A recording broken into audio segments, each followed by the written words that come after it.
Good morning. Welcome to my podcast, Resilience in the Time of Coronavirus. Today's guest is Patricia Zahr. Patricia, did I get your family name right? Correct. Excellent. Zahr, that's it. Zahr, yes. Joining me from Lebanon, Patricia has more than 27 years in management consulting, executive search, and recruitment in the Middle East, North Africa region. She's holding 2 executive positions in the Near East Consulting and Alexander Hughes Executive Search. She has a master's degree in marketing and certified as assessor by KCP UK. Patricia, good to have you in my podcast. Thank you so much. As we were talking in the meeting, in the waiting room, and about remote work and the current situation in Lebanon, given the COVID-19 and the unsettling situation. And you mentioned to me that you've been doing that for quite some time and it's not really new to you. Please tell me more about it. Well, basically, not really, quite sometimes, maybe 10 days ago, I would say, just when the government asked everyone to just stay at home for the safety of everyone. So obviously, since last Monday, we started working from home, the whole team. And that's a full time, no office hours, nothing in between, right? No, we're working out of home, the usual schedule that we have at the office, which is 9 to 5, Monday to Friday. So how are you keeping up with the remote work day to day, given, that it's quite 10 days so far? Well, we're counting now a lot on technology. We just spend the day facing either our iPhones, our phones, our portable, and we just use the technology for the mail, the usual email, just like we are just working in the office. And of course, we add to that, we are into executive search and recruitment. So we need to interview people, to meet people, to call people. So now we switch to Skype, to Zoom, Microsoft Teams. We're counting a lot on technology just to feel that we are still doing the same, just like we are now in the office. Almost everyone I spoke to are using a multiple number of platforms at the same time to be able to reach to customers, to reach to their teams, as well as connect with their families as well, which is quite a leverage in a way, having all this kind of technology in place. But sometimes technology can really drain us, especially with the current situation. So how are you keeping motivated and the spirit of day to day? Yeah, well, we try to. We cannot tell you that it is 100%. We try to, but yeah, it is really draining. Now with all the people are at home, so lots of pressure on the internet, on all internet and telephony networks. So you have a lot of, let's say, I don't want to say technical problems, but sometimes you can connect, sometimes you cannot, sometimes you can hear well, sometimes you cannot. So we try to distribute the work, not to put too much pressure on the network. To keep motivated, well, we have to. The problem is that we don't have another choice. So we have to think positive, look at the picture, and not just focus on the bad things. So, of course, it's a big challenge for everyone. But I think it should pass. It will pass. We look at the Chinese model.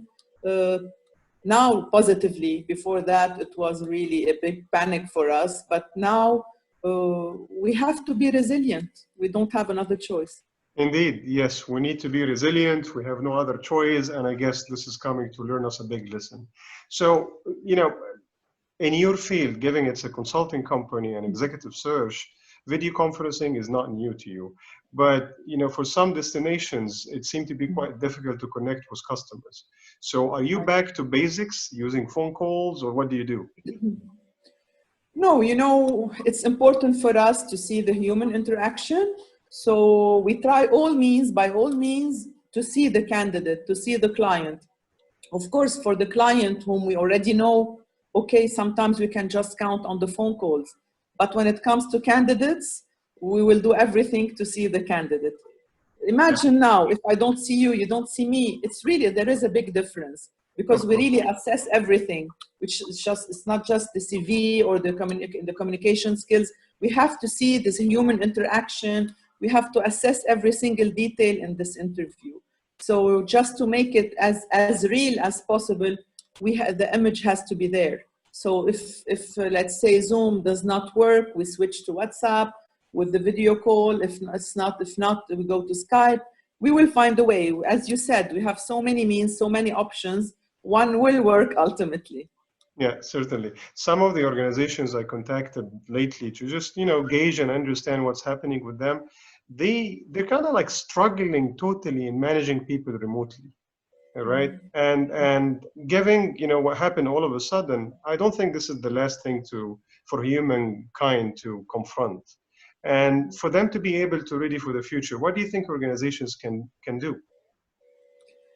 Well, I think on the short term, we have to think it will not last forever. This situation will not last forever. But on the other hand, we have to be aware that after the virus is not like before the virus. So somehow we have to rethink our communication strategy. We have to rethink the way we do business. So I think we have to find a certain balance.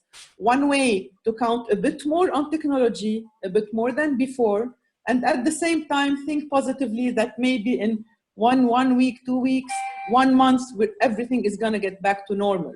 This is my point of view. Right. So to focus on the short term, do whatever it takes for the business to keep on going, for individuals to keep connected as well, keeping the physical distance, but also staying social to what extent? 100%. We have to stay connected.